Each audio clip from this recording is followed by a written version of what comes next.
Yeah, there's no good way. I'm chasing fire when I'm running after you. You, you got that something that I never wanna lose, lose.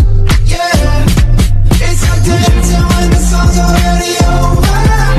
Moving without getting any closer.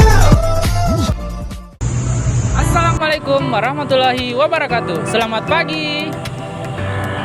Kami dari kelompok 2 Dasar-Dasar Pendidikan IPA kelas Pendidikan Kimia B akan memaparkan materi tentang teori pembelajaran konstruktivisme.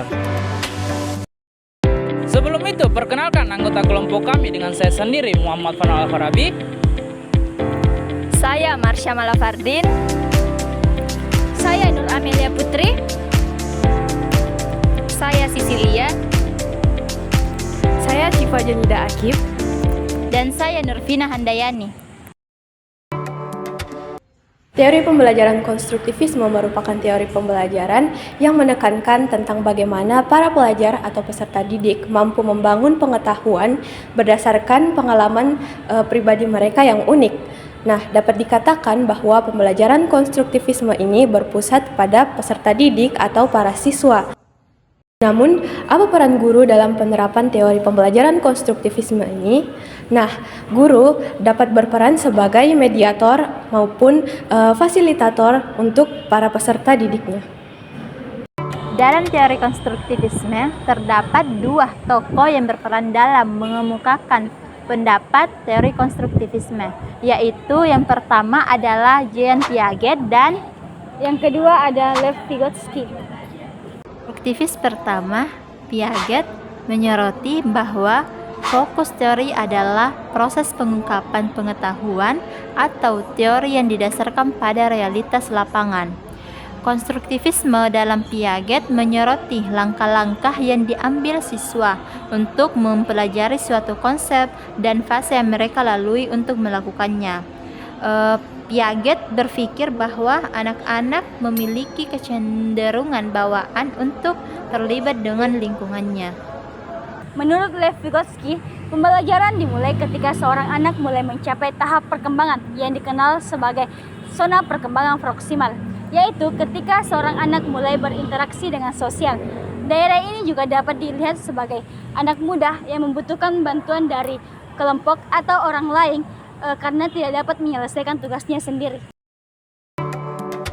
Teori konstruktivisme ada 8 prinsip yang harus kita ketahui. Nah, apa saja sih itu? Nah, yang pertama akan dijelaskan oleh rekan saya sendiri. Yang pertama, pengetahuan dibangun oleh siswa itu sendiri. Yang kedua, pengetahuan tidak dapat dipindahkan dari guru ke murid, kecuali hanya dengan keaktifan murid itu sendiri. Contohnya melakukan contoh-contoh penalaran. Yang ketiga, menghadapi masalah yang relevan dengan siswa.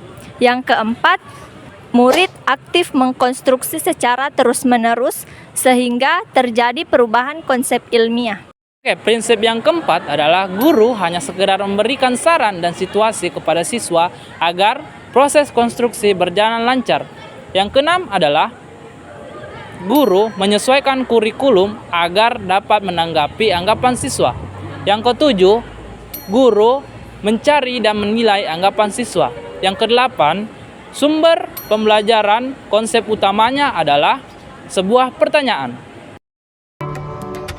Adapun kelebihan dan kekurangan dari teori konstruktivisme. Dilihat dari kelebihan teori konstruktivisme, menurut Cahyo ada beberapa, yaitu yang pertama, guru bukan satu-satunya sumber belajar. Yang kedua, siswa lebih aktif dan kreatif. Yang ketiga, siswa memiliki kebebasan, di mana kebebasan itu adalah kebebasan berpendapat, kebebasan berpikir, dan kebebasan mengeksplorasi. Dan yang terakhir adalah membina sikap produktif dan percaya diri. Adapun beberapa kelemahan dari teori konstruktivisme, yaitu yang pertama, perolehan informasi berlangsung satu arah. Contohnya, jika menjelaskan, guru tidak memberi kesempatan kepada siswa untuk bertanya ataupun berdiskusi. Yang kedua, siswa dituntut lebih aktif dalam setiap pembelajaran. Yang ketiga, Guru tidak mentransfer pengetahuan yang dimiliki, melainkan membantu siswa. Nah, di sini maksudnya yaitu guru lebih berperan sebagai fasilitator yang membantu siswa dalam menemukan atau mengembangkan pemahaman mereka sendiri, baik itu secara eksplorasi, diskusi, maupun pemecahan masalah.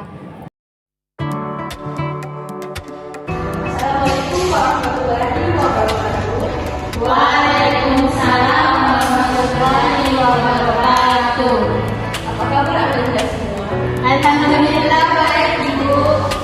Nah, pada kesempatan kali ini kita akan mempelajari tentang materi larutan. Nah, itu merupakan suatu hal yang sangat penting bagi kehidupan kita karena tentunya setiap hari kita menemukan yang namanya larutan elektrolit ini. Adapun larutan elektrolit terbagi menjadi 3 bagian. Ada yang menggunakan elektrolit kuat, larutan elektrolit lemah, dan larutan elektrolit. Nah, untuk pembagian dari 3 bagian larutan ini akan Ibu bagi kalian dalam 2 kelompok. Kelompok pertama akan membahas mengenai larutan elektrolit kuat, dan kelompok kedua akan membahas mengenai larutan elektrolit lemah dan larutan non elektrolit. Baik, Ibu.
Assalamualaikum warahmatullahi